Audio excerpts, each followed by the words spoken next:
طی فیلم قبلی ما درباره بر نادرشاه چوئنکا به سلطنت رسید و مردم بلوچ چه مخالفت های گواهی داشته گن آی چوئنکا بلوچستان حمله کو و ای چیزا. طی ویدیو ما درباره بر کنه که اصلا چیه بی که نادرشاه به هند حمله که میربولان که بوده، سرداران سپاه نادر که بوده گن، بلوچان طی حمله چه نقشی داشته گن، حاکم بلوچستان طی این زمان که بوده که نادرشاه کمک کنده و اصلا نادرشاه وقتی که به هند حمله کرد غنایم چوئنکا تقسیم کنده، بلوچان اصلا چیزی ده، بلوچان چه غنیمت هایی دریافت کنن و کلا رابطه نادرشاه و بلوچان طی این جنگ ما توضیح دهیم که اصلا چوئنکا گو همدیگه همکاریش کرده.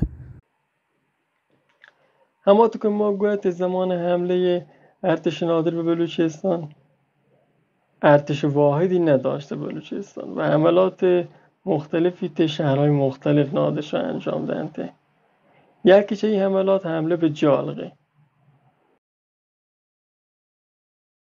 زمانی که ارتش نادرشاه به جال رسیده ارتش نادرشاه این قلعه 40 روز محاصره کنه تا زمانی که آذوقه مردم بلوچ تمام بیده. آیان وقتی که آذوقش تمام بیده که ترس اسارت و چیزا و دیجن زهگان کشن و بعد چه قلعه یاهم درا و ارتش پیر محمد خان جنگ ده.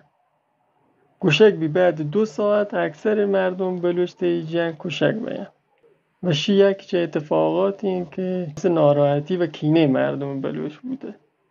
همه تو که ما گفت پیر محمد خان فرمانده ارتش نادر بوده که بلوچستان حمله کرده و برخلاف فرمانده قبلی دونده ای که مردم بلوچ شکست بدنده. اما نادرشاه نهایتا دستور ده که این فرمانده کشک ببینه و اعدام ببینه. این اعدام بازین دلایل داشته اما یک چه دلیلایشی بوده که آیی تجال باعث بوده که مردم بلوچ کینه بگیرن چه ارتش نادر و نادر این کینه دوست نداشته. آیی لوته که گویی اعدام باعث بوده که دل مردم بلوچ یه بر دیگه گوهی همراه ببینه. علاوه برشی نادرشاه نگران بوده که پیر محمد خان با آیی خیانت بکنه و به سمت صفویه برو. همچنین آقای فکری کرده یه حرکت که آقای تجاق انجام داده دلیل ایشی بوده که مردم بلوچ علیه نادرشاه متحد بکنده و این کینت دل مردم بلوچ بیلیده. بالاخره نادرشاه قصد داشته که به هند حمله بکنده و آقای زانته که ارتش هند خیلی چه ارتش آقای قوی داره و اگه آیلوتی که هند فتح بکنه نباید هیچ گونه درگیری که مردم بلوچ داشته بیده چون راه فتح هند چه بلوچستان گذی. نادرشاه بعدشی که قندهار رو فتح کنده به سمت هندوستان رو و به امیر محمد خان حاکم بلوچستان پیام دادن که آین چه بلوچستان حرکت بکن و گلهتی شتر سوار ماهر و جنگاور ته سند به ارتش نادرشاه ملحق ببین. محمد خان هم خبر آگه گوش کنده و نادرشاه گو سپاهی که شامل 200,000 نفر بیده به سمت جلال آباد حرکت کنده و بعدشی که جلال آباد تصرف کن راهی دهلی بید. گوشک بیته سپاه نادر که به سمت هند داشته رفته 6,000 نفر بلوچ وجود داشته. فرماندهان بلوچ لشکر نادر زمانی که به هند حمله کنده افراد زیادی بودن که چند نفر گشتر پک نقش داشتن. محمد خان بلوچ که حاکم بلوچستان بوده و این طرف نادر به عنوان حکومت بلوچستان منصوب بوده. میر نصیر خان که براس محمد خان بلوچه. میر بولان ریگی که یکی چه فرماندهان اصلی لشکر نادر تینبه. میر بولان ریگی یکی چه سپه سالارهای لشکر نادرشاه بوده و به لشکر نادرشاه کمک کردن که چه مناطق خیلی مهمی گذر بکردن. مثلا آقای کمک کردن لشکر نادرشاه چه گذرگاه بولان، کوهستان بولان بوگزی و نهایتا به هندوستان و دهلی برسیده. این گذرگاه و این کوهستان ها مناطق بوده که عبورش آیان سخت بوده و میر بولان لشکر نادرشاهی راهنمایی کرده که چون کشه این مناطق بگذید. همچنین گوشک بیدین ترفند نظامی که باعث پیروزی لشکر نادر بود علیه سپاه هند میربولان به نادرشاه گشته. زادگاه اصلی میربولان منطقه سرحد بلوچستانی که به این منطقه چراگاه سند هم گوشه. به خاطر خدمات که میربولان ریگی داشته جاهای زیادی به نام آقای جنگ دیده و ما کوهستان بولان داره، الان تنگه بولان، خط قطار بولان، دانشکده پزشکی ایالت بلوچستان پاکستان به این نام داره و نادرشاه شهر میرجاوه به میربولان ریگی اهدا کرده خاطر کمک‌هایی که نام میرجاوه ته زبان بلوچی به معنی جایگاه میره، یعنی جایی که میربولان ته زندگی که.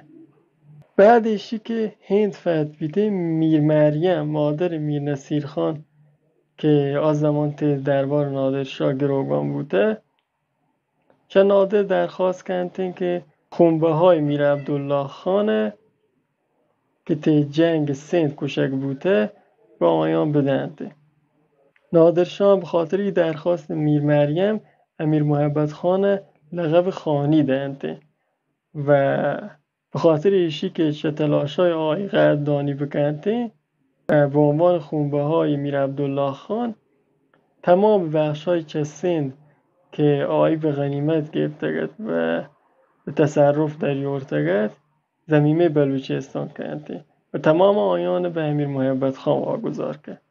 امیر محبت خان این مناطق که مناطق خیلی حاصل خیز و خوبی بودگن به 3 قسمت تقسیم کرده. یه قسمت یا آقای پوایت هیلی و دیگه قسمت دوم به قبایلی دهنده که آقای پست ته جنگ و سند همراهی کرده و ته ارتش میر عبدالله خان زمانی که به سند حمله کرده حضور داشته. قسمت سوم آقای به قبایلی دهنده که کمک های غیر مستقیم داشته، یعنی ته ارتش نبوده اما میر عبدالله خانش ته جنگ کمک کرد. محبت خان این مناطق که 5000 مایل بوده به قبایل زیر دهنده. نادرشاه نهایتاً ته شب یک شنبه 11 جمادی الاخر سال 1160 هجری قمری و 1126 هجری شمسی ته فتح آباد خبوشان که اما قوچان قدیمه کشک بید. آی توسط سرداران سپاه وقت کشک بیده. بعد ایشی که نادرشاه موری افراد سپاه آی فراکنده باید. جوناس هنوی بازرگان انگلیسی که ته سال 1743 میلادی به ایران سفر کرده گوشی که ارتش نادرشاه حدوداً 200,000 نفر بوده و ته ارتش 6,000 نفر بلوچ بوده. گشتر ارتش هم افراد افغانی بوده که ته ارتش نادرشاه حضور داشته. مهمترین و مورد اعتمادترین سردار سپاه نادر هم احمد خان ابدالی بوده. زمانی که نادرشاه موریده نیروهای افغان که همات که اکثریت سپاه نادرش تشکیل داده گوت زوری و به سمت قندهار روده.